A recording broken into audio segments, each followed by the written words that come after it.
the 17th century, as European empires pushed deeper into Africa, power was measured in land seized, people enslaved, and kingdoms broken. But in Central Africa, one ruler refused to follow that script. Her name was Nzinga Mbande, and she would become one of the most formidable figures of African resistance in history. This is not just the story of a queen. It is the story of strategy, survival, and refusal. Nzinga was born around 1583 into the royal family of Ndongo in what is now Angola. From an early age, she was trained not only in leadership, but in diplomacy, languages, and statecraft. She grew up watching her kingdom struggle under relentless Portuguese expansion, an expansion driven by the Atlantic slave trade. The Portuguese did not come as partners.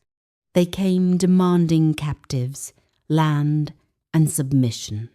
When Nzinga's brother became king, she served as his chief diplomat. And it was during one critical negotiation that Nzinga made history. The Portuguese governor refused to offer her a chair, an intentional insult meant to signal African inferiority. Nzinga did not protest. She ordered one of her attendants to kneel and calmly sat on his back, meeting the governor eye to eye. The message was unmistakable. She would not stand beneath empire. When her brother died under suspicious circumstances, Nzinga took power in a moment of crisis. Portuguese forces were advancing, allies were wavering, her kingdom stood on the brink of collapse. Nzinga chose resistance, but not reckless resistance. She understood that survival required adaptation. She reorganized her army, forged alliances with rival states, and when necessary, used diplomacy as a weapon. At times, she converted to Christianity to buy time. At other moments, she rejected it outright. Nothing was accidental. Everything was strategy.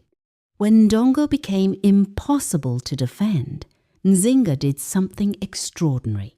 She abandoned it and rebuilt power elsewhere. She seized control of Matamba and transformed it into a militarized state designed for long-term resistance. She welcomed escaped captives, trained them as soldiers, and created a mobile army capable of striking and disappearing. For decades, she fought the Portuguese, sometimes winning battles, sometimes losing ground, but never surrendering. Even into her 60s and 70s, Nzinga remained on campaign. While European generals came and went, she endured. Only near the end of her life did she negotiate peace, not from weakness, but from leverage.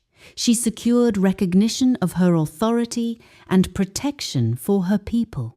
Nzinga died in 1663, in her 80s. She was never captured, never paraded, never broken. Colonial histories tried to paint her as ruthless, unnatural, or defiant beyond reason. But the truth is simpler and far more powerful. Nzinga Mbande understood something empires hoped Africans would never grasp.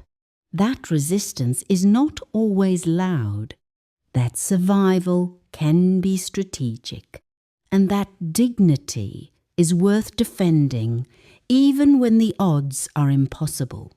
She did not kneel, and history remembers her because of it.